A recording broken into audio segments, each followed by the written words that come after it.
welcome to DryerDays Art Studio. Thank you so much for joining me today. In this video, we're going to be working on this tray here. It's about 10 3/4 inches in diameter. As you can see here, it's got a little lip around the edge. It's a really nice size tray. And we're going to be using this mold, which is brand new to my store, DryerDaysArtStudio.com. And I've only got about 15 of these. So if you're interested in this mold, I would hop on over there and act quick because these are going to go pretty fast, especially with me publishing this video today. And I'm also running a little sale over there in my store. Use the code ENDOFSCHOOL at checkout for 15% off my entire store. That includes boxes and everything, and that will expire on May 31st.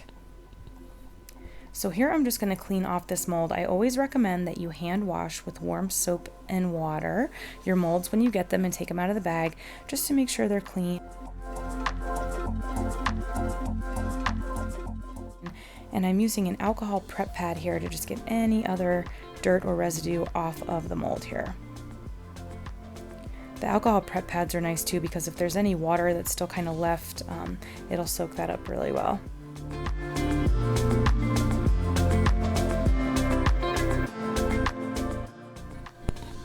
I did this piece in about 3 layers, and in the video's description I will list out how many ounces I used total for this piece.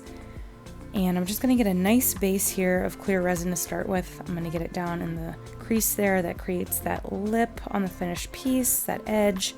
I'm just going to really work it down smoothly in there to make sure that I'm sort of getting the whole surface of this mold saturated, if you will, with resin. I'm going to talk about the products there to the right that we're going to use. Everything that I use in this video is available at DryerDaysArtStudio.com. And I'm going to use some copper rose leaf in this piece. I'm going to use some antique lace, some coffee pigment, and some matte white pigment. And those are all dry pigments and of course available in my store, as I said. And we're just going to hit with some light heat to get rid of any of those bubbles. The resin was pretty crystal clear in this, so there were hardly any bubbles to get out, which was lovely. I'm just going to use an orange stick to get any dust or hair that might have fallen in there. I do have a cat and a German Shepherd, so sometimes their hair finds its way into my studio, even though I am very particular about not letting them in my studio. Sometimes I still carry it in on my hoodie or something like that, and we get a rogue piece in there. You can also use your orange stick, as I am here, to really make sure that that resin is down in the sides there. Just be gentle so that we don't scuff up the mold. I say this in most of my videos, and I say it in all of the listing of my molds, but please do not use a torch or open flame with your molds. It can scorch them, and your resin can actually cure to your mold, and it will tear and ruin your mold permanently, and then there is nothing you can really do except buy new ones to replace them. So here I'm using tweezers and my orange stick to kind of place this copper rose leaf where I want it. I want a kind of a really earthy, organic, kind of fall looking feel to this piece. Here I'm using the white matte pigment, and I'm putting a little bit into a paper cup, smushing it up a little with my stick. We'll add a little bit of rubbing alcohol into that matte white to make it sort of like a paste, and then I will add my mixed resin to it. And this just really helps us to break down that white matte pigment because it's very dense and it likes to stick to itself. And you have to sort of break it down a little bit before you add the resin to it, or you'll get a lot of sediment and solid pieces of white. This I actually didn't even mix as well as I could have, and you can see in the close-up shots that there is a little bit of that white sediment in this piece. I didn't mind it though because I felt like it kind of went with the mixed textures that I had going on this tray. And so this first pigment that I decided to add to the piece is actually my antique lace. It's a beautiful off-white golden shade. It's very, very pretty. I use it in almost all of my pieces. It goes with everything. It's a really popular pigment in my store. People love it. It's just a really nice pigment to have in your studio. And here we're going to add that matte white that I was just telling you how to mix. Kind of following along in the same pattern that I had there with the antique lace. You can see sort of the shape that I'm creating here within the piece already. I always try to take my time and make sure I'm keeping my work area clean, so I'm using a baby wipe there to get up some drips, because if I don't do that, the mold will kind of cure to the board, and even though the mold will peel off from the resin, we will then have that residual resin still cured to the board, and then the board will be kind of uneven and it's just kind of a mess, and I don't like that. So I just like to make sure I'm keeping things clean as I move along, and it gives us less cleanup later. And it's worth it to take the time. The resin is slowly curing here, so we're able to kind of work with that, keep things clean as we're going. So this here is my coffee pigment. I wanted to add a little depth here. This is going to be my low light, and I'm going to kind of follow along with the same pattern here. As you can see there, we're getting some nice lacing and marrying of the white and the antique lace together. And we're getting some little pockets there of the resin is separating off of the silicone mold. I call that divots sometimes. I don't know if that's the technical term, but that's what I call it, where it's almost like the resin just wants to pull away from the silicone. Just stay on it and kind of rub some silicone back in that area, and it will eventually stick.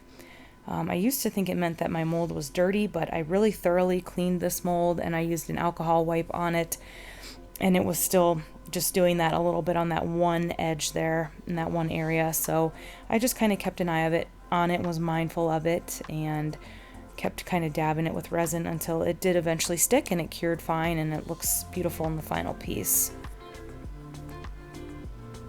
And again, we will hit that coffee there with the heat, and you can see how it spreads out nicely and blends in.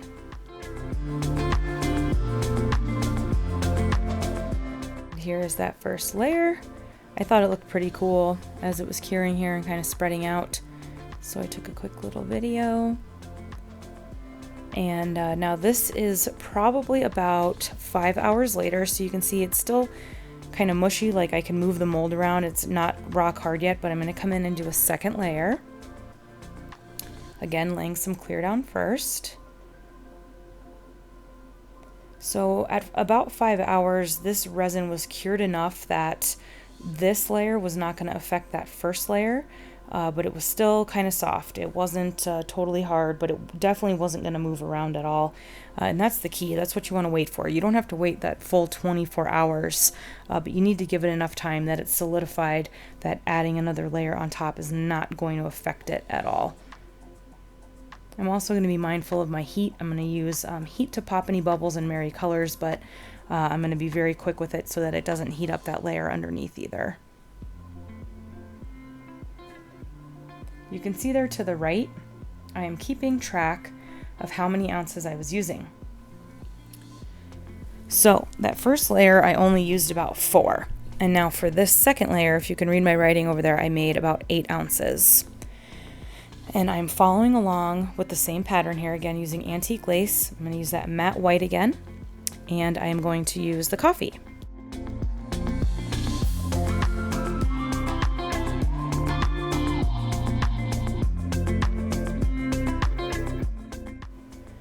Real quick, I want to mention here, I'm taking this clear now that I have the antique lace and the white down, and I'm adding it to certain areas here and drizzling it over that antique lace and that white. That's going to make it bloom, as you can see, and it's kind of creating a layering effect already, but also there's another purpose for this. Where I have those copper flakes, I really didn't want too much pigmented resin going on the back side of the leaf. I wanted it to be a little bit transparent. I didn't want any pigmented resin to sort of take away from the color of the copper rose. And so when you take clear, and if I drizzle it right over those sections of where the copper leaf is, it's going to sort of push that resin away. And the same goes for some of these pockets over here to the sides where I wanted some of it to be clear and totally transparent and see-through. And so in that case, I did have to add a little bit of clear to push the pigmented resin away and leave those pockets of clear.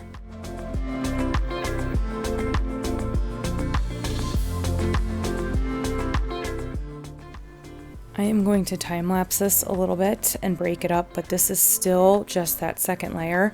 I'm just building up my pigmented resin and adding a little bit of clear here and there so that I can really use that full 8 ounces that I mixed.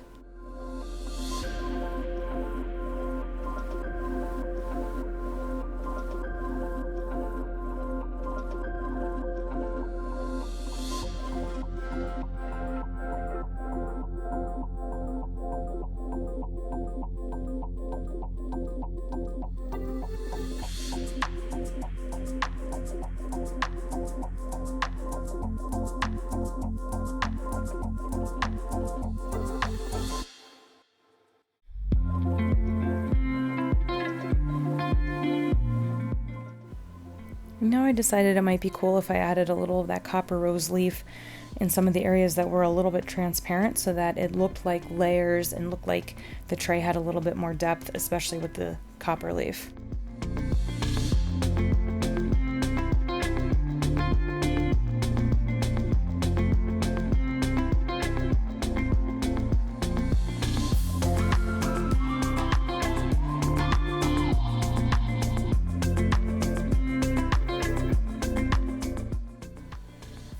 Okay, so this is now my third and final layer, and I'm going to do about 6 ounces there. If you can see over on my piece of paper, we started with 4 ounces.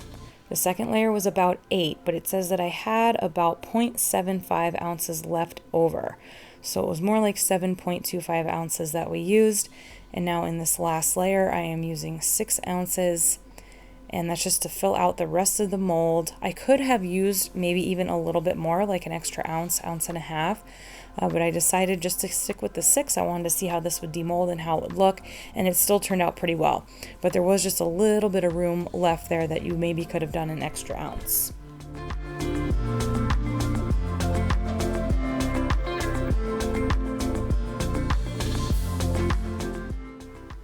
Okay, so as I had mentioned, I had let between about 5 hours in between each layer, and then I let it sit total for over 24 hours to let it really harden and cure. And like I said, I used about 17.25 ounces total for this. Could have maybe used 1 more ounce, but it filled out nicely in here. I did have some straggly edges that maybe wouldn't have happened if I had completely filled the mold, so that's one thing to think about. As you saw there, it demolded very nicely. But we do have a couple of sharp pieces here, so I'm going to take some of my crafting nippers that I like to keep handy for my coasters and for my trays, and we're just going to nip some of those sharp edges that just sort of formed when the resin was curing there in the mold. Just come around and snip those, and then I'm going to use some sandpaper and really sand down the rest of that so that the bottom of this is really nice and smooth.